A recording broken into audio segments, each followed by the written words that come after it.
Calcutta didn't excite me anymore. Calcutta was decaying. I feel sorry, I feel emotional when I say this. Was decaying, was going down to the dumps. Gillette, Coca-Cola, Levi's, Perfetti, Durex, and many world leaders enter India during 1990s. And quite a few of those became your clients. All these came to us. They all landed with Tara Sinha McCann Erickson. But landing of the business is just the beginning. You have to run those businesses. Yeah. How was the advertising scene changing, and how were you finding yourself in amid that change? The competition became very severe from the time the liberalization happened. If we didn't match up to those agencies, we would have been devastated. We would have been destroyed. Tara Sinha wanted you to be in Delhi to handle her main clients. Overnight. Overnight? That's the impatience I'm talking about. She literally told me, "Can you join tomorrow?" And I said, "Are you joking?"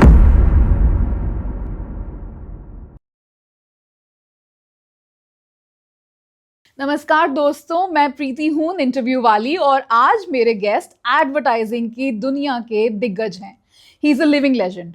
He has completed 50 working years in Indian advertising industry and has become one of the leading professionals who have achieved this feat without taking a break. He has trained and worked for the first lady of advertising in India, Tara Sinha, the first Indian woman who started up her own agency in India in 1990s. तपस के experiences से आपको advertising के बारे में वो सब सीखने और जानने को मिलेगा जो आज तक आप सिर्फ किताबों में शायद पढ़ा करते थे, या फिर वो सब जो किताबों में भी नहीं मिलेगा. आपकी और मेरी तरह इनको भी अपने जॉब करियर पर डाउट्स आए, पर इन्होंने हार ना मानते हुए थ्रेट को अपॉर्चुनिटी में कैसे बदला, हमें आज वो सीखने को मिलेगा. This podcast is in 5 parts, तो कोई भी एपिसोड मिस मत कीजिएगा. All links will be provided in the description. Given Tapas Gupta's fluency in English more than Hindi, this interview is mostly in English. और ये interview iconic होने वाला है. So watch, learn, get inspired, and please don't forget to share, like and subscribe this channel. और हाँ, ये मेरा पहला podcast है, तो आप सबकी blessings भी ज़रूर दीजिएगा. Thank you so much and enjoy watching.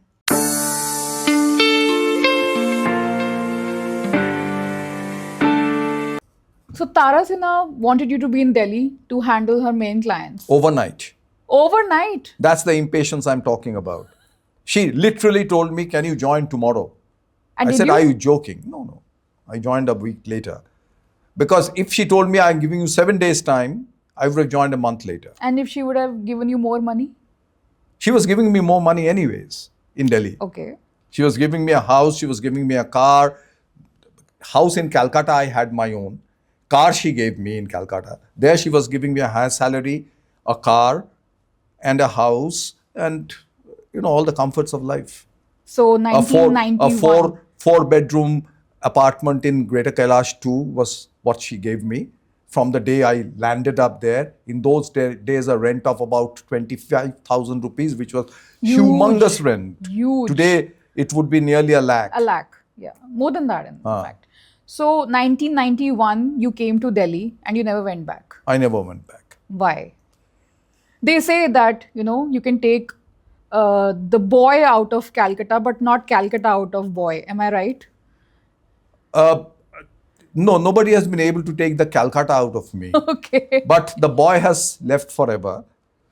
The reason being that Calcutta didn't excite me anymore. Calcutta was decaying. I feel sorry, I feel emotional when I say this. Was decaying, was going down to the dumps. And still is. What makes you say that? Because businesses were moving out, people were getting lazy, there was no enterprise, there was no enthusiasm in the city, there were more politics than anything else. So I said goodbye. I still have my house, I have my sisters. I go every year, twice a year, but that for a holiday. I enjoy those 7-10 days when I go with my family for a holiday. But work? No. Sure. And when you landed in Delhi, what was your first feeling about the city? Because you were new to the city after all. What were your thoughts? I was not new to the city because I was commuting almost every 10-15 days from the time I joined Tara Sinha Associates. Okay. So it was not new in that sense. But yes, when you shift with your family, it's a completely new culture. Absolutely. Because I was staying in a hotel. So hotel culture, and when you're staying in a house, so learning the language of Hindi. These were tough things to do. But what was the best part of it was that my children were very young. So they immediately, for them, they were very, adaptable in that sense. When you are Sure. young, Yeah. I mean, one of them was 7, the other one was 10. So, they were very adaptable and they learned, and one put them into school. And, for them, they don't, in that sense, recall Calcutta also today. They are Delhiites. Sure, but was there any difference in the lifestyle? Did you feel that did you feel the need to go back and you thought you made a mistake coming to Delhi? No, I also adjusted to the Delhi lifestyle, again out of compulsion, because I was very I have always been very ambitious. Yeah, sure. So I knew Calcutta didn't give me a career anymore. So Delhi would give me a career, and Delhi would probably give me a career that would skyrocket, because I came in at a time when I remember again Tara Sinha telling me that your job in Delhi will depend on you retaining Gillette, Nestle, and Reckitt and Actually, I was Coleman. coming to that. So Gillette, Coca-Cola, Levi's. No, not Perfect- Coca-Cola. No, and of course, I'm talking about the global MNCs who entered. By 95. By yes. 95. But 91, Yeah. she was having specific problems on Reckitt and Coleman and on the Nestle. What problems? The clients were very unhappy. They were reporting back to McCann's Sure. that they are not getting the kind of. You see, they had come because of McCann alignment with Tara Sinha McCann Right. Erickson. But they have no compulsion to stay. They can always tell their parent company, whether it's a Nestle at Veve or whether it's a Reckitt and Coleman in London, they can always say that this agency is not good enough for me. So Tara Sinha was, to Tara Sinha, I was the last bet. Sure. Were they missing the global agency culture? They were missing many things because Tara Sinha's agency was formed in a hurry in Delhi Okay. and didn't have the best of people, because at the end of the day, it was one person who was running it. Sure. Then she had her own idiosyncrasies in the sense of her own, way of working, which many clients may or may not always So love. how many people you had under you at that point in time? In Delhi? Yeah. Well, it was a full house of over 75 people. Oh, that's I huge. was put here almost parachuted Yeah. into Delhi and say, hey, run this as a senior VP. And I was also overseeing Calcutta. I was overseeing Calcutta largely and doing Delhi. My family landed up. My mother landed up because I am the only child of my parents. So I had Oh. to bring her. Okay. My wife came, the two children came. Sure. And, we just had to adjust. So at that point in time, I'm coming back to Gillette, Coca-Cola, Levi's, Perfetti, Durex, and many world leaders enter India during 1990s. And quite a few of those became your clients, like we had just Yes, discussed. because of the McCann Erickson global system. What was working with them like? You see, all these big businesses have club agencies across different parts of the world. Okay? Right. So they were having McCann Erickson as the club agency for them in India. So their first option had to be McCann Erickson in India. Sure. Okay? And if they didn't like, they had the option to shift. So all these came to us. They all landed with Tara Sinha McCann Erickson. But landing of the business is just the beginning. You have to run those Retain- businesses. Yeah, correct. And it was not easy. Oh my God. How did it shape your personality? Oh, it made me work like a, what shall I say, run like a horse and work like a donkey. 12, 14, 15 Did you hours. enjoy it? Well, when you work that hard, you feel fatigued, even if you are at an age of 35, 36 when I True. shifted. So that fatigue had started setting in because I was spending 15 hours in office. And my home and office were only a 5-minute walk. So anybody, the home was like, if there was a problem at 10 o'clock at night, and the office was working, people used to come to my house. So they actually, when they say that advertising has long hours, it does not actually have any specific hours. They are right, and it's You see, actually since the beginning of time. First 6 months, settling these businesses took a lot of effort. humongous amount of effort. And the people that were working with me, they suddenly see when you parachute a boss in, it's not easy because they were all aspiring to become the boss. The head, yeah. So it became difficult.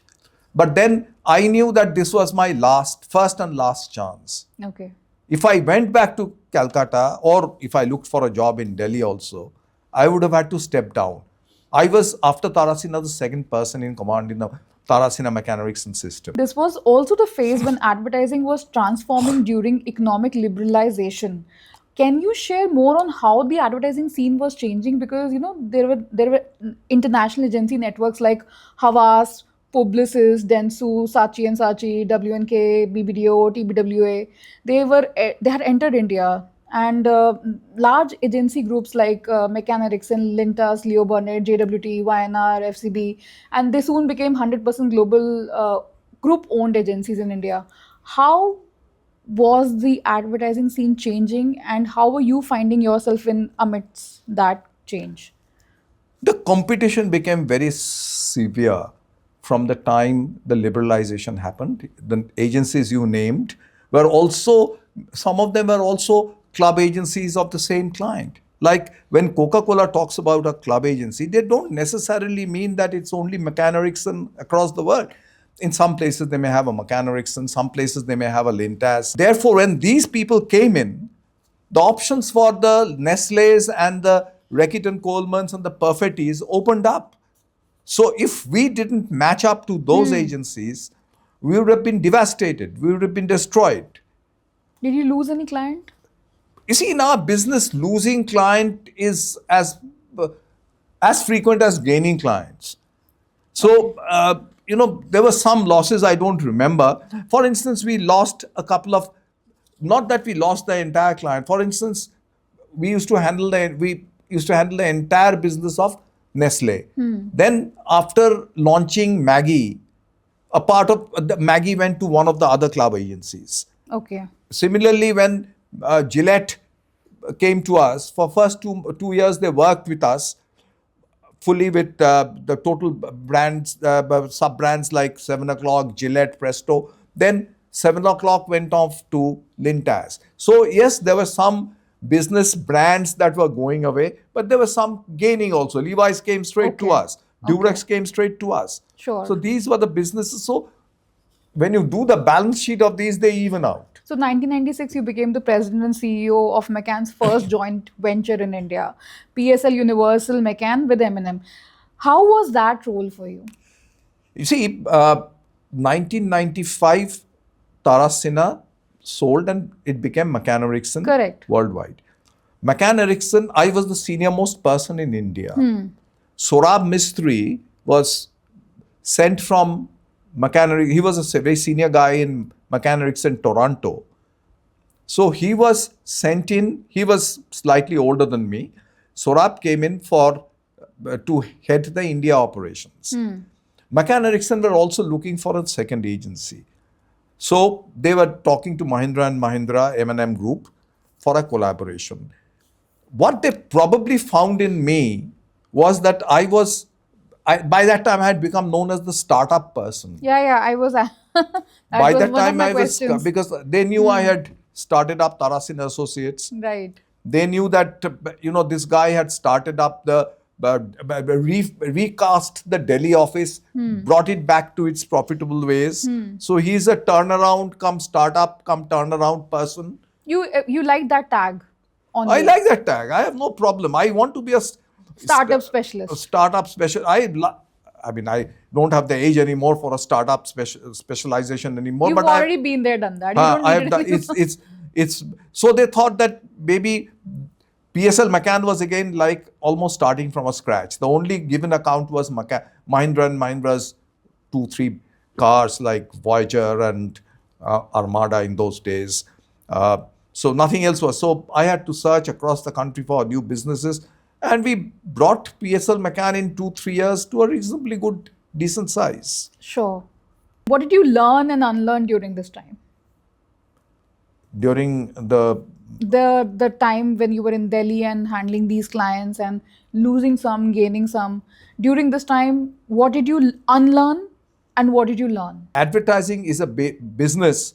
You have to hold enormous amount of patience, and things that work besides relationship are great strategic and creative work for the client. At the end of the day, it's the work that speaks. That will speak for yourself. That will speak for itself. So I learned that, I mean, this is something that I've always believed, and every experience, even today, gives me that feeling. While you're maintaining your relationships and network, all these things are important, but nothing speaks more than the work. And the work that results in the client's business growing. We are in a business where we help clients' business grow, Yeah. or brand's business grow. That's If the true. brand's business doesn't grow and we do some spectacular advertising which win awards, client is not interested. He is interested in taking his sales from point X to point Y. Sure. That will actually become another episode on awards and work. Yes. But then I think you've said it, put it the right way. It's the work that speaks for itself, and then at the end of the day, you have to perform to be Absolutely. able to be retained by the client. So by this time, you were popular, like you were just sharing about the startup specialist tag. Can you share more on that? Like how was that feeling, and how were you sort of taking it up on your stride and becoming that, because this was a phase probably in your life and you actually were given this affirmation that you are somebody who can actually start up on your own, because that will pave way for your entrepreneurship journey. So tell us something about that transition. Yes. You see, here I think I have to bring in my wife, present Okay. wife, Chubby, who I got married about 30 years back. Okay. She was a very senior media person in Tara Sinha McCann Erickson. I wasn't expecting this answer at all. Okay. No, Please I mean, go on. Yeah. So, no, but this is a known fact in the industry. Okay. So, we got finally married in 1996. And she was one of the persons who's been nagging, inspiring, fighting. You can understand what happens. Sure. Yeah. That you've started this up, you started PSL McCann up, you seem to be very happy, but what have you done? What are you going to do for your children? Sure. What are you going to do for the posterity? So she was behind. She had been after 2 years of success of PSL McCann, she joined me in PSL McCann also. From McCann's, she gave up her cushy job in McCann as the media operations head. She joined me in PSL McCann. And then after 2 years in PSL McCann, this used to be daily injected into my head, do something on your own. Because after a certain age, you will not have the ability to do it. And she used to tell me something very interesting, that you've now spent 20 years in advertising, you will probably have another 20 years. The mid time is the best time to start something, because in your new agency or whatever you do fresh, it will also take time to develop. And she was so right. And you did it. And I did it.